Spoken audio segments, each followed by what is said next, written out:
नमस्कार. आज आपण एका अतिशय महत्त्वाच्या आणि नेहमी भेडसावणाऱ्या विषयावर चर्चा करणार आहोत. कम्प्युटर सिस्टममधील बिघाडांवर एखाद्या वैद्यकीय ट्रायजप्रमाणे म्हणजेच अगदी मुळापासून उपाय कसे शोधायचे हे आज आपण पाहणार आहोत. जेव्हा सिस्टम अचानक बंद पडते तेव्हा नेमके काय तपासायचे आणि बिघाडाचे मूळ कसे शोधायचे हे समजून घेणं खूप गरजेचे असते. पण पुढे जाण्यापूर्वी एक अत्यंत महत्त्वाची गोष्ट.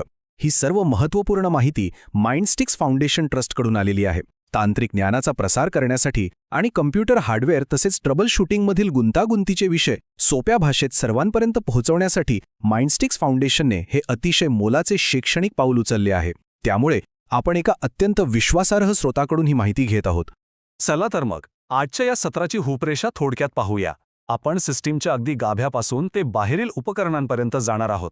बूटिंगच्या समस्या, हार्ड ड्राईव्हचे एरर्स, गमावलेला डेटा परत मिळवणे, एक्सटर्नल ड्राईव्ह आणि करप्ट फाईल्स, डिस्क मॅनेजमेंट आणि शेवटी बायोस अपडेट्स.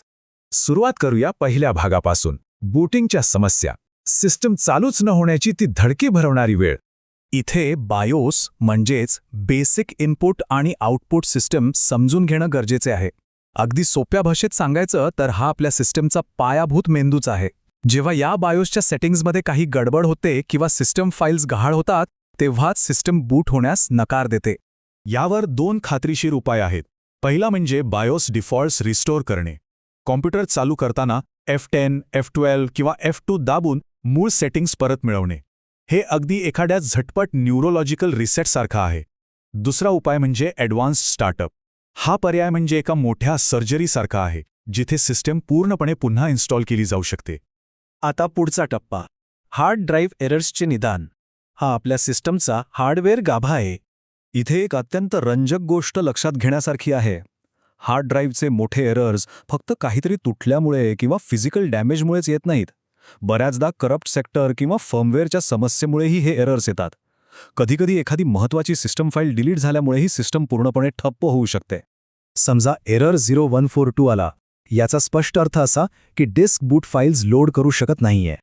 अशावेळी F8 दाबून सेफ मोडमध्ये जाणे किंवा फ्रेश स्टार्ट वापरणे हा उत्तम पर्याय ठरतो. आणि काही सिस्टम्समध्ये F2 दाबून डायग्नोस्टिक्स चालवता येतात.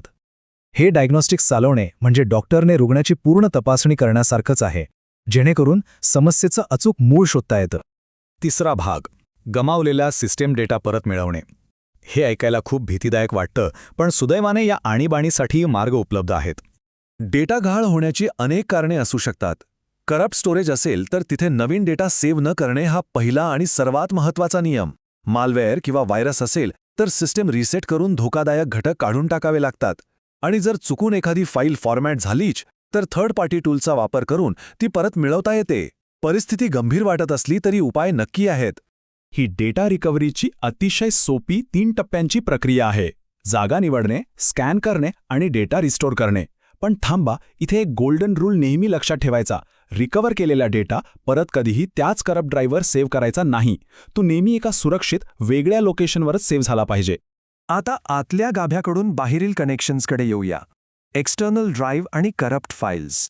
अचानक सिस्टीम बंद झाल्याने फाईल्स करप्ट होतात हे तर आपल्याला माहीतच आहे. पण खरं सांगायचं तर शटडाऊन करण्यापूर्वी फक्त 3 सेकंड काढून जर प्रोग्राम्स नीट बंद केले तर किती मोठी डोकीदुखी वाचू शकते. आणि तो पॅरामीटर इज इनकरेक्ट एरर, तो फक्त फाईल सिस्टमच्या विसंगतीमुळे येतो. ड्राईव्हला NTFSमध्ये फॉर्मॅट करून तो प्रश्न 1 मिनिटात सुटतो. आता फॅटल डिव्हाइस हार्डवेअर एरर या नावातच फॅटल किंवा प्राणघातक असा शब्द असला तरी घाबरायची अजिबात गरज नाही. बऱ्याचदा ही समस्या फक्त एखाद्या लूज केबलमुळे असते. डिस्क पुन्हा जोडून पहा किंवा मग डिव्हाइस मॅनेजरमधून ड्रायव्हर डिसेबल एनेबल करणे आणि अपडेट करणे इतक्या साध्या गोष्टींनी हा मोठा वाटणारा प्रश्न सहज सुटून जातो. 5वा टप्पा, फुल झालेल्या डिस्कचे सुरक्षित व्यवस्थापन. ही आपली रोजची डिजिटल स्वच्छता आहे. हार्ड ड्राईव्ह क्षमतेपेक्षा जास्त भरली की सिस्टम फक्त स्लो होत नाही तर करप्ट होण्याची शक्यताही वाढते. त्यामुळे अनावश्यक व्हिडिओज, फोटोज आणि न वापरले जाणारे प्रोग्राम्स वेळोवेळी डिलीट करत राहणं मस्ट आहे. आणि सिस्टम टूल्समधून डिस्क डिफ्रॅगमेंट करायला विसरू नका. या छोट्याशा सवयीमुळे सिस्टम एकदम हेल्दी राहते आणि इमर्जन्सीची वेळच येत नाही. आता आपण या सत्राच्या अंतिम आणि 6व्या टप्प्यावर आहोत, बायोस अपडेट्स. आपण पुन्हा एकदा सिस्टीमच्या अगदी मुळाशी आलो आहोत. बायोस अपडेट करणे ही थोडी नाजूक आणि जोखमीची प्रक्रिया असते. योग्य बायोस फाईल निवडणे आणि जुन्या सेटिंग्सचा बॅकअप घेणे अत्यंत आवश्यक आहे. आणि यातील सर्वात मोठा धोका कोणता असेल तर तो आहे पॉवर फेल्युअर. अपडेट सुरू असताना जर वीज गेली तर सिस्टीम कायमची डेड होऊ शकते. त्यामुळे सर्ज प्रोटेक्टर आणि विश्वासार्ह वीज पुरवठा असणे सक्तीचे आहे. सोबतच ऑटो अपडेट्स तात्पुरते बंद नक्की ठेवा. या सर्व गोष्टींवरून आपल्या तंत्रज्ञानाची वेळोवेळी निगा राखणं किती महत्त्वाचं आहे हे स्पष्ट होतंच. पण जाता जाता एका प्रश्नाचा नक्की विचार करा. जशा या सिस्टम्स अधिकाधिक अत्याधुनिक आणि गुंतागुंतीच्या होत आहेत तसतशी ही पूर्वकाळजी भविष्यात ट्रबल शूटिंगची पूर्णपणे जागा घेईल का? की हार्डवेअरचे बिघाड हे कधीही न टाळता येणारे एक डिजिटल वास्तवच राहील? विचार करण्यासारखी गोष्ट आहे ना? या प्रश्नासोबतच आजचं हे सत्र आपण इथेच थांबूया. तंत्रज्ञानाविषयी असंच नवनवीन शिकत राहूया.